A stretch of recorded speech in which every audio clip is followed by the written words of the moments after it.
Israeli सेना के northern command के प्रमुख ने हिजबुल्लाह पर हमले को लेकर एक विशेष योजना को मंजूरी दे दी है।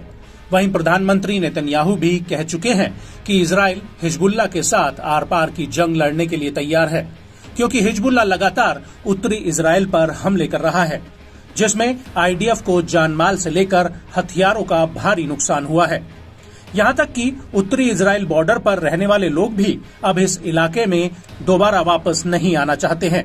उनका कहना है कि जब तक हिजबुल्लाह के उत्तरी बॉर्डर पर हमले बंद नहीं हो जाते, तब तक वो अपने घरों में वापस नहीं जाएंगे।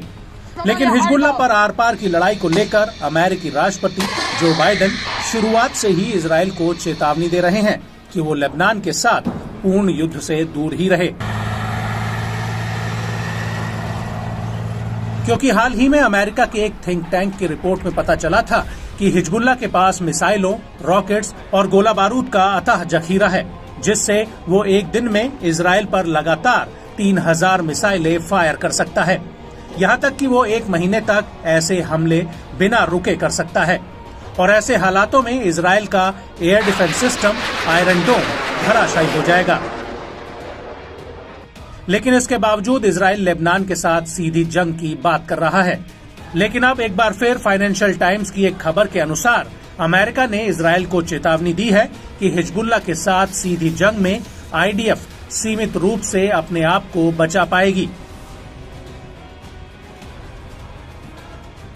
वहीं न्यूज वीक के मुताबिक हिजबुल्लाह पूरी दुनिया में सबसे ज्यादा हथियारों से लैस गैर सरकारी गुट है। अखबार के मुताबिक राजनयिकों ने इजराइल और हिजबुल्लाह को बता दिया है कि दोनों आम सहमति से पूर्ण युद्ध को टाले। अमेरिका का कहना है कि इजराइल और हिजबुल्लाह के बीच एक और युद्ध एक असाधारण विनाश को ला सकता है और इजरायली पीएम नेतन्याहू के लिए ये सबसे बड़ी चुनौती होगी। वहीं इसको लेकर साल 2006 में हिजबुल्लाह और इजराइल युद्ध के दौरान इजराइल के नेशनल सिक्योरिटी काउंसिल के डिप्टी हेड रहे एरन एट्जियन का कहना है कि हिजबुल्लाह के साथ युद्ध इजराइल के भीतर संवेदनशील इलाकों में अप्रत्याशित तबाही ला सकता है। मुझे लगता है कि इजराइल हिजबुल्लाह से 24 घंटे के भीतर हार जाएगा और ये देखना मुश्किल है कि युद्ध को कैसे जल्दी या बिल्कुल भी जीता जा सकता है।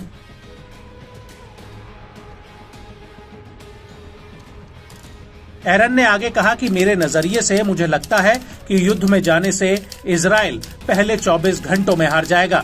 सामान्य रूप से जो तस्वीर हम देखेंगे वो बड़े पैमाने पर संवेदनशील इलाकों में विनाश की होगी, जो हमने पहले कभी नहीं देखी होगी।